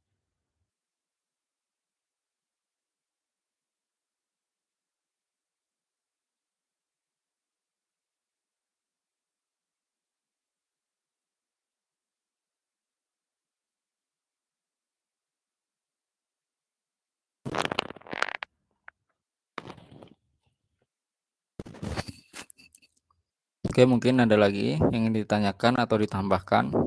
Santai saja kita. Ini yang cewek-cewek nih. Kayaknya ada banyak nama cewek ya, cuman pada diem nih. Ini jurusannya apa nih yang cewek-cewek nih?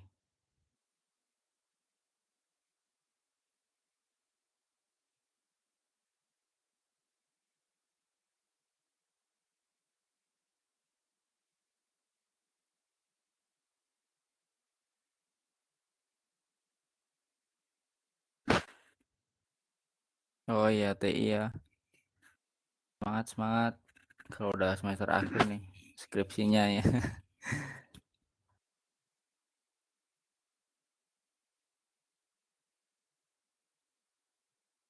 Cuma kalau untuk belajar coding, kalau kita ngandalkan dari kuliah aja belum cukup sih, karena di kuliah ini materinya cuma biasanya dasar-dasar atau untuk pancingan-pancingan saja.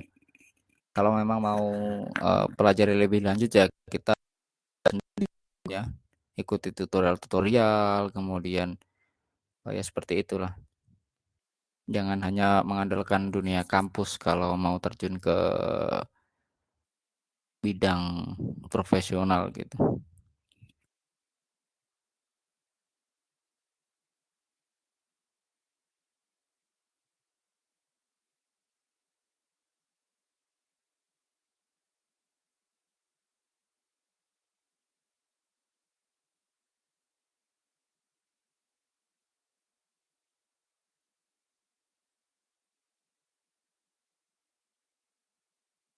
Ya, mantap mantap. Terima kasih.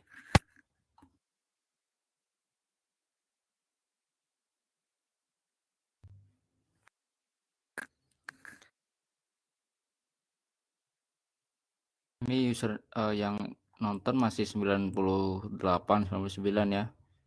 Tapi yang tanya ini itu apa belum ada separohnya sih. Tapi nggak apa-apa ya. Nanti kalau ada pertanyaan lebih lanjut bisa di DM Instagram @ucoding. Santai saja kita.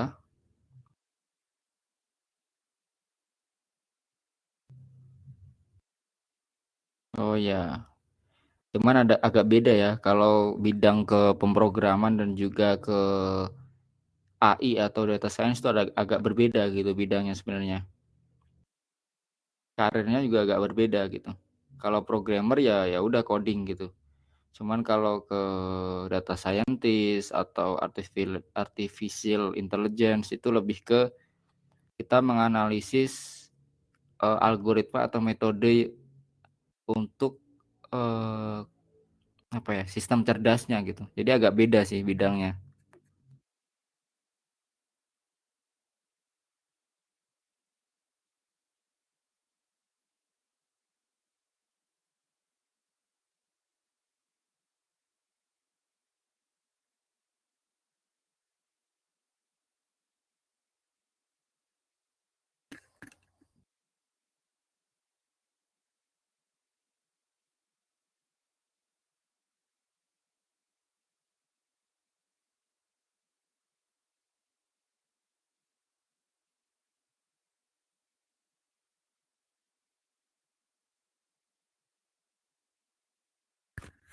Mungkin 8 menit lagi ya kita akan akhiri untuk webinar malam hari ini. Silakan teman-teman yang mau bertanya atau menambahkan sesuatu atau menyampaikan sesuatu.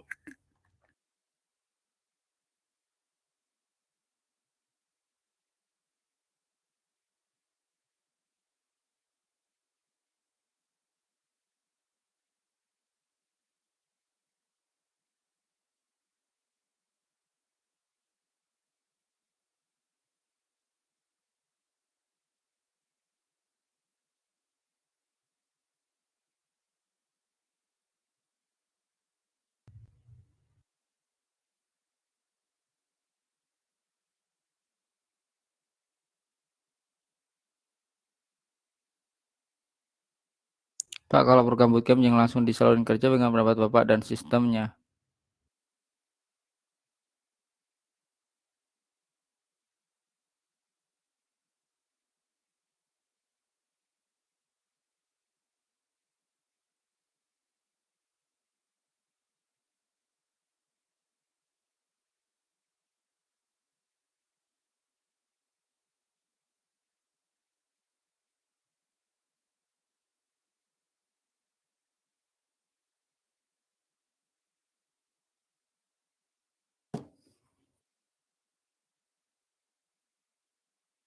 Kalau bootcamp ya bagus-bagus aja sih. Cuman saran saya ini ya, harus punya dasar dulu kalau mau ikut bootcamp gitu. Jadi dasar-dasarnya pelajari dulu yang gratisan di internet, di YouTube, di Google gitu ya. Nanti kalau memang mau ikut bootcamp ya biar gak keberatan, karena bootcamp ini sebenarnya lebih ke kedisiplinan sih. Jadi nanti kita dikasih materi, kemudian dikasih kayak tugas gitu ya. Nanti kalau bisa menyelesaikan tugas tersebut baru lolos gitu. Jadi ya sama aja kita apa istilahnya, kayak bikin project gitu. Jadi dikasih, bedanya kalau di project kan kita nggak dikasih materi ya, langsung tugasnya. Nah kalau di bootcamp dia dikasih materi dan dikasih tugas, nanti bisa dibimbing juga. Cuman ya sama aja mikir gitu maksudnya. Nggak serta merta kita ikut bootcamp langsung jago gitu, nggak juga, tergantung kitanya juga mau benar-benar belajar apa enggak gitu. Karena banyak juga yang ikut bootcamp tapi dia ternyata berat materinya gitu, terus dia nggak selesai gitu juga banyak juga. Maka kalau saran saya sih ikut yang gratisan dulu aja, maksudnya belajar online dulu aja gratisan kan.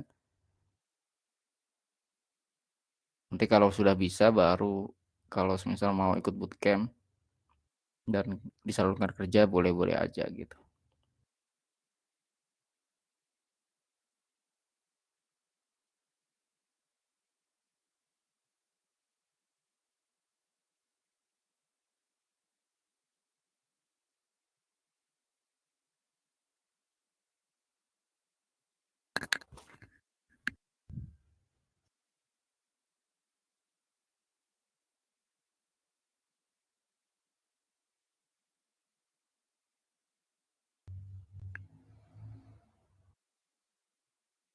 Kalau boleh tahu teman-teman dari daerah mana aja nih?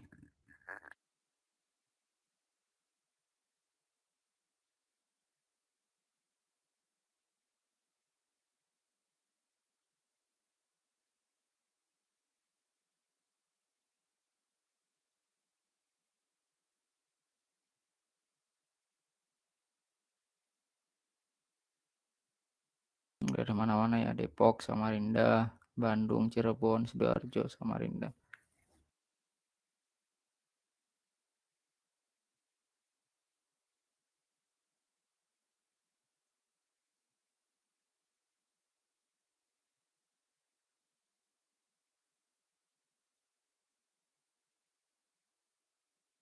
Surabaya, Cilacap, Samarinda, Mamasa, wah jauh-jauh ya. Keren-keren.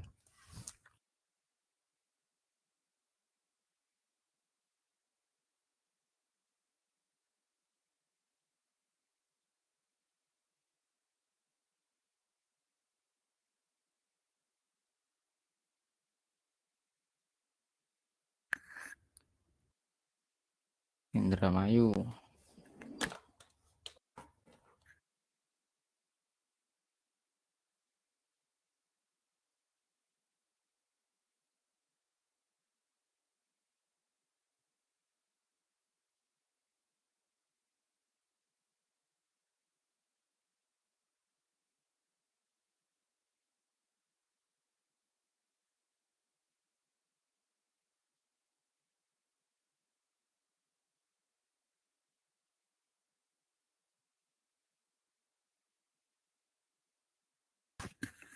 Oke.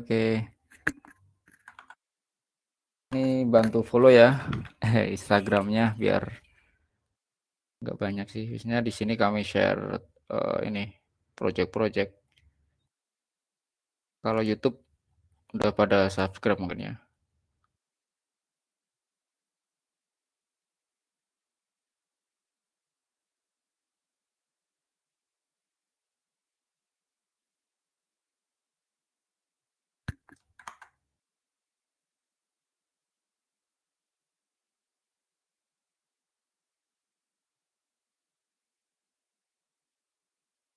Oke, thank you.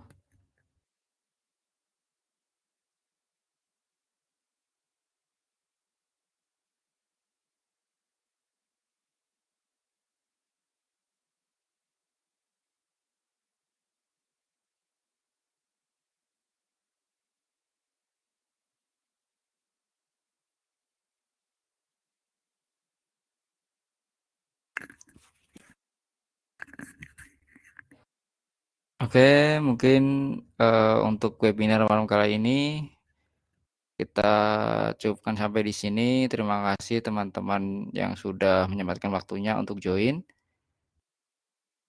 Mohon maaf apabila ada salah-salah kata. Untuk selanjutnya jika mau kontak coding bisa DM di Instagramnya aja ya. Oke, sama-sama. Terima kasih semuanya.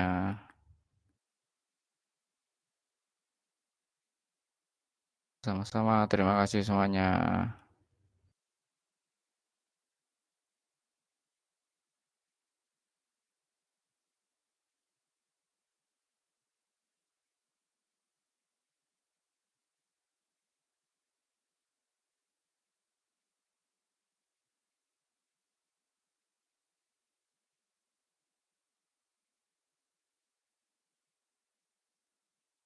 Terima kasih semuanya. Sampai jumpa di lain kesempatan.